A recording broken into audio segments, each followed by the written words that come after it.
Jadi yang disebut hutan adat, sebetulnya hutan ini yang disebut hutan dalam hutan. Kalau bahasa apanya imbo dalam imbo. Jadi maksud hutan dalam hutan itu dulu semuanya ini hutan semua.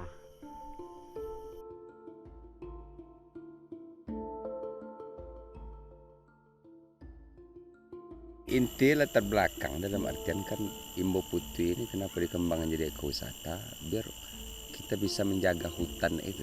Dengan menjaga hutan itu selama ini kita menjaga hutan ini secara swadaya kan. Sekarang gimana caranya supaya hutan itu terjaga, masyarakat kita bisa mendapatkan income dari situ. Jadi otomatis masyarakat lebih bertanggung jawab lagi akan menjaga hutan itu sendiri kalau mereka mendapatkan pundi-pundi uang di situ. Jadi bagaimanapun hutan ini kan semakin hari semakin menipis. Tugas kita sekarang sebagai masyarakat adat, gimana supaya masyarakat adat itu terutama untuk keseluruhannya masyarakat Petapaan itu bisa ikut andil untuk menjaga hutan itu sendiri. Hutan semakin hari semakin tergerus oleh kebun perkebunan sawit.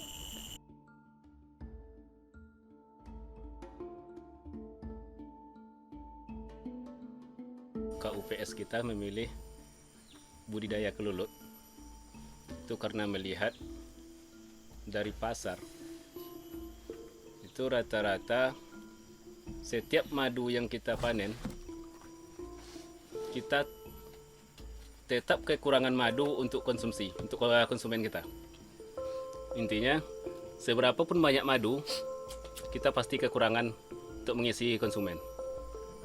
Jadi di sini kita mengambil kesimpulan, kelompok pengelola hutan adat ini menjadikan budidaya lebah madu kelulut ini menjadi kelompok usaha perhutanan sosialnya itu, karena memandang usaha ini adalah usaha yang betul-betul bisa meningkatkan ekonomi kelompok khususnya.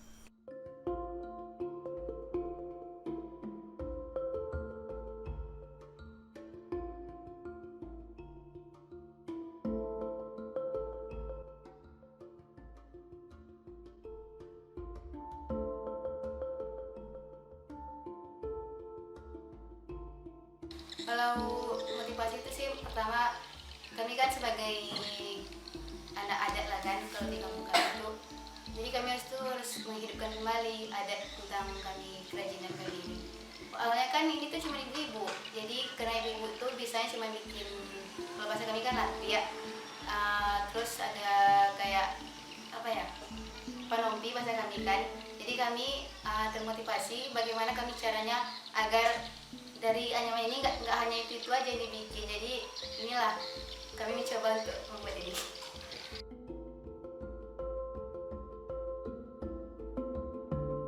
Kalau itu di kampung kami kan tetap biasa itu ada kebunnya. Waktu zaman dulu kan ada orang yang bikin kebun umbai itu, ada juga yang dari hasil hutan. Terus kalau itu kan ada dua jenis dia, ada umbai sama pandan. Kalau pandan itu bisa diambil 1 kali sebulan, kalau umbai itu cuma 1 kali setahun diambilnya.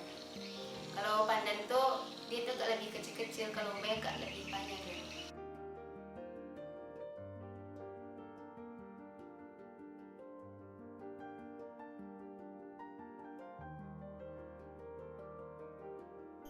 Hutan di dalam hutan itu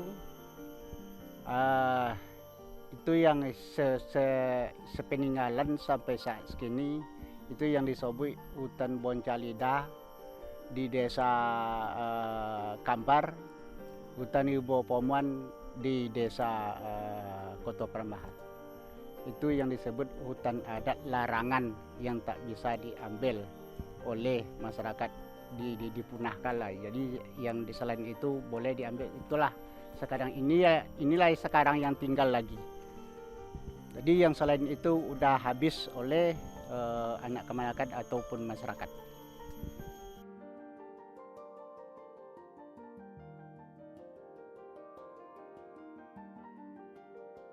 Kalau rimbo pomuan, kalau orang dulunya bilang, yang saya sebut tadi, kalau ada umpamanya anak keponakan umpamanya kekurangan kemampuan untuk membangun rumah, begitu kan, maka boleh diambil sepamuannya secukupnya begitu, sepamuan, sekemamuan.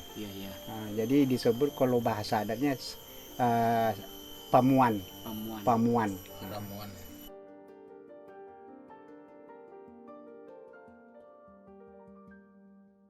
Yang disebut bonca itu rawah. Kalau bahasa kampungnya itu semacam, saya contohkan lah umpamanya semacam persawahan. Kalau orang kampung, kalau persawahan umpama rawa itu disebut boncah. Jadi barangkali dan bonca lidah itu rawa dulunya. Jadi nalida itu memang setelah dipetakan pas semacam lidah.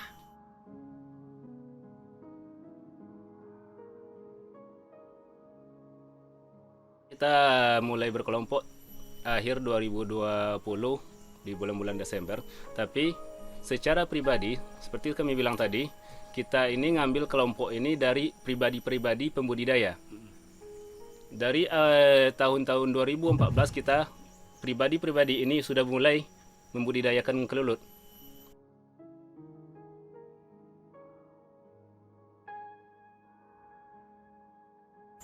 Untuk fasilitas yang ada di Mbo Putui ini, di ekowisata Mbo Putui ini, terutama sekali kelebihan dan kekurangan otomatis ada.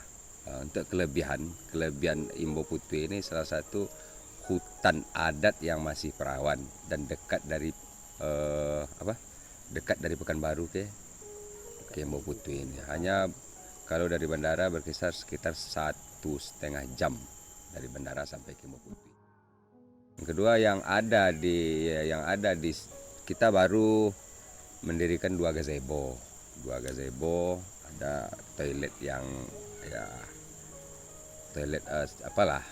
sederhana.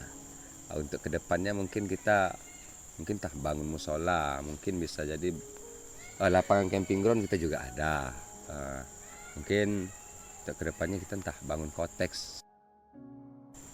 Mulai proses pengembangan ekowisata ini berkisar sekitar akhir tahun 2020. Akhir tahun 2020 mungkin sekitar September Oktober, setelah udah setahun lah sampai sekarang. Desa dengan nenek mama mendukung dibuka, tapi dengan aturan-aturan adat yang berlaku. Kita tetap mendahulukan aturan adat.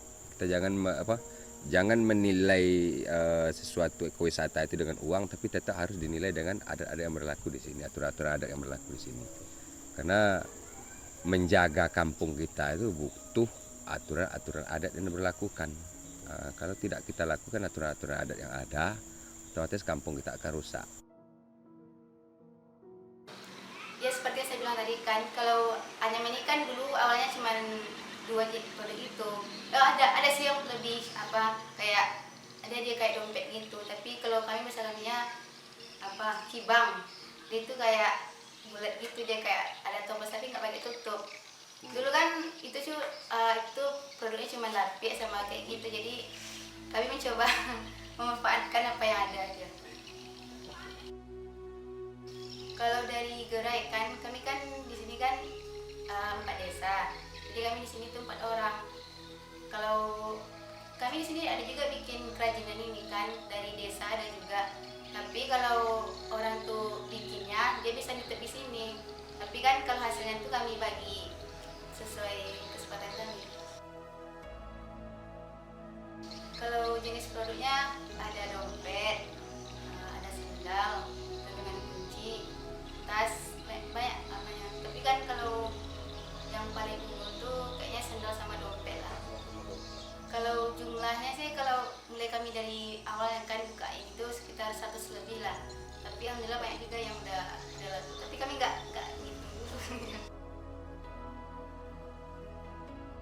sistem budidaya kita ini, kita mulai itu dari pembentukan kelompok dan kita kumpulkan, kemudian kita berusaha menanam vegetasi, mencukupi vegetasi, menambah sarang itu dengan swadaya kelompok. Dengan kerja keras kelompok kita berusaha mengembangkannya meskipun secara bertahap. Di sini kami sangat bersyukur. Kami sangat bersyukur punya nenek mama pemangku adat yang sangat mendukung kami. Dengan bukti hutan Ngimbo Pomuan ini adalah hutan adat. Hutan adat, dan kami diberikan keleluasaan, diberikan kelapangan untuk mengelola ini, berbudidaya di sini, itu tentunya dengan kelapangan hati dan support yang sangat besar dari nenek mama atau pemangku adat di sini. Kayaknya itu ada juga sih keinginan terbesar kami kan, kami sebagai generasi muda. Ya kalau bukan kami siapa lagi? Ada sebenarnya sih banyak sih kan anak muda, tapi orang tuh nggak mau dia. Kami alhamdulillah kan, kami ada juga kemauan kami, ada juga dekat. Walaupun mungkin banyak orang yang cemeh atau nggak percaya kan sama kami, jadi kami berusaha juga demi demi kerajinan lah yang dari adat kami dari Kabupaten Duri. Kami kan kalau kami di sini tuh kita tuh nggak usah tengok kalau maksudnya itu hasilnya dulu, nggak usah dipikirin ini nanti ngasih duit nggak atau enggak gitu. Kami kan yang penting itu usaha dulu.